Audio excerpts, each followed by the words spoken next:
गवार जिठानी मॉडर्न देवरानी। अर्पिता की शादी राकेश से तय होती है, जो एक सरकारी नौकरी करता था। अरे चाची, अर्पिता इतनी सुंदर, पढ़ी लिखी और मॉडर्न लड़की है, फिर कहाँ आप इसकी शादी ऐसे घर में कर रही हैं? अरे लड़का सरकारी नौकरी करता है, इंजीनियर है, खूब कमाता है, खूब मेहनत की है लड़के ने इस नौकरी के लिए। अर्पिता भी राकेश को पसंद नहीं करती थी, लेकिन पिता ने हाँ कर दिया तो शादी के लिए मन मारकर तैयारी कर रही थी। हाँ माँ, चाची ठीक ही तो कह रही हैं। पता है मेरी सहेलियों के पति कितने मॉडर्न हैं। अरे देख बेटा, तू मॉडर्न है ना, वो पढ़ने लिखने वाला गांव का होनहार लड़का है, तू जैसा रखेगी रहेगा। अब तक कोई उसकी केयर करने वाला नहीं था, है तो सिर्फ एक भाई भाभी, और माँ पिता तो गांव में ही रहते हैं। अर्पिता का मुंह बन जाता है। वो पिता के फोन से राकेश का नंबर लेकर उसे मिलने के लिए बुलाती है। आज तो मैं उसे साफ साफ मना कर दूंगी, मुझे नहीं करनी शादी। शक्ल देखी है ना, कपड़े पहनने का तरीका है ना बोलने का। अर्पिता राकेश से मिलने जाती है। अब क्या हो गया? आपने मुझे अर्जेंट मिलने को बुलाया, सब ठीक तो है ना? हाँ सब ठीक है, पर मैं आपसे कुछ कहना चाहती हूँ। आप ना इस शादी से मना कर दे। राकेश की आंखें अर्पिता की इस बात से लाल हो जाती है। वो रोंदे गले से कहता है, लेकिन शादी की सारी तैयारियां हो गई हैं। मैंने आपके साथ एक अच्छे भविष्य का सपना भी देख लिया है। ऐसा मत करिए प्लीज। माँ पिता के अलावा मैंने किसी को दिल से अपना माना है तो वो आप ही है। देखिए, मुझे आपसे कोई समस्या नहीं है, लेकिन आप मेरे जैसे नहीं हैं। मैं मॉडर्न लड़की और आप। मैं आपसे वादा करता हूँ, जब तक आपके लायक नहीं बन जाता मैं कभी आपसे बीवी का हक नहीं मांगूंगा। अर्पिता राकेश का प्यार देखकर पिघल जाती है और शादी के लिए हाँ कर देती है।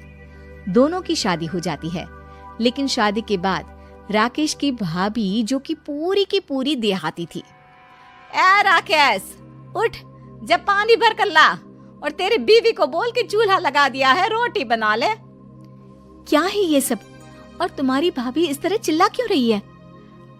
क्या करूं, भाभी ही खाना बनाती है और मुझे पढ़ने के लिए इस घर में रखा, तो मैं घर का सारा काम कर देता हूँ।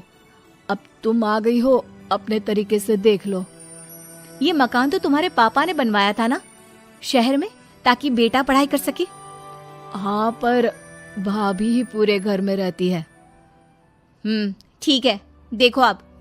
अर्पिता बाहर जाती है। सूट पहनी अर्पिता को देखकर जेठानी का पारा हाई हो जाता है। ए शहर की हीरोइन, यहाँ ना चलेगा ये सब, समझी?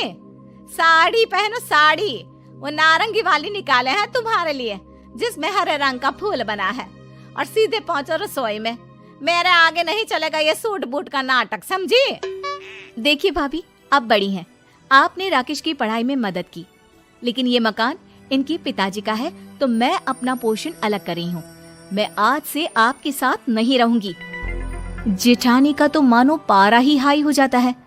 और ऐसा कैसे नहीं रहेगी? हाँ, और कौन बोला कि राकेश अलग हो जाएगा? वो अपने भाई के बिना नहीं रहता। आज देखिए तो, देखिए कल के आई छोरी क्या बोल रही है। राकेश के साथ बात हो गई है, मैंने ऊपर का हिस्सा राकेश को दे दिया है, उसके अपनी जिंदगी शुरू हो रही है, तो अच्छा है ना कि अब रसोई भी अलग हो जाए। अर्पिता राकेश की ओर फक्र से देखती है कि उसने अर्पिता के लिए स्टैंड लिया। अर्पिता बाजार में जाकर सारा रसोई का सामान ले आती है। पिता के दिए सामान से घर सजाती है और अपने तरीके से पूरे घर की सजावट करती है। शाम को राकेश ऑफिस से आता है। कुर्ता पैजामे में राकेश को देखकर, अरे ये क्या पहना है?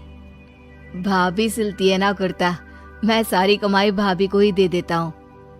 लेकिन अब ना बीवी को देना होगा, क्योंकि भैया भी अच्छी नौकरी करते हैं। भाभी अपने पति का पैसा संभाले और मैं अपने पति का पैसा संभालूंगी। तभी भाभी आ जाती है।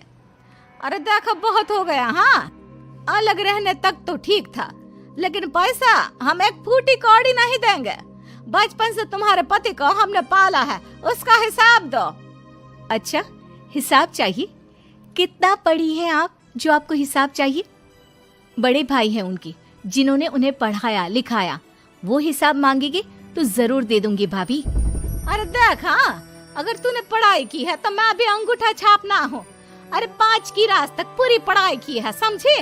वैसे भी कल इन लोगों के माँ बाबूजी आ रहे हैं गांव से, वही लोग ठिकाने लगाएंगे तुझे। अगले दिन सास ससुर आते हैं, दोनों बहुत ही सीधे लोग। अच्छा किया जो ऊपर के हिस्से में राकेश की गृहस्थी लगा दी। अब दोनों बेटे अपना अपना देख ले। छोटी बहू कहाँ है? अरे बहुत ही चालाक है माँ जी, ऐसी जबान चलाती है जैसे दर्जी कैंची चलाता है। वैसे बहू तुम भी कम नहीं थी। और सुनाओ। तभी छोटी बहू सास ससुर के पैर छूकर उन लोगों को चाय और नाश्ता देती है।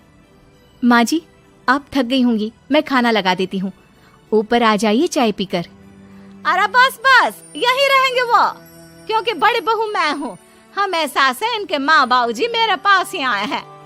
चलिए माँ जी, आप ना किचन में खाना बनाइए, मैं जरा बाजार होकर आती हूँ और फिर साथ में खाना खाते हैं।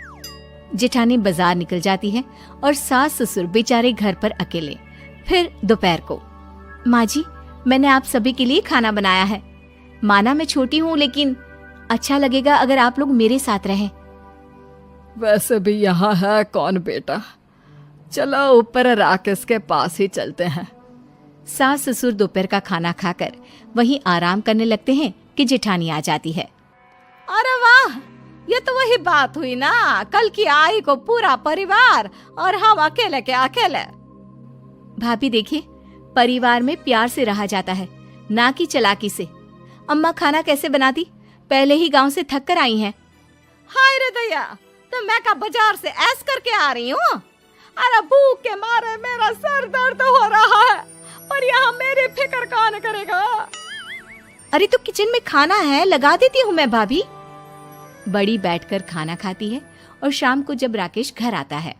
अरे राकेश, तू तो पूरा हीरो लग रहा है इन कपड़ों में। ऐसे कपड़े पहले क्यों नहीं पहनता था? राकेश बीवी की तरफ देखता है और फिर कहता है, माँ, पहले पहनाने वाली नहीं थी ना। हाँ हाँ, और हम जो हाथ से सिल सिल कर कुर्ता पहनाते थे उसका का?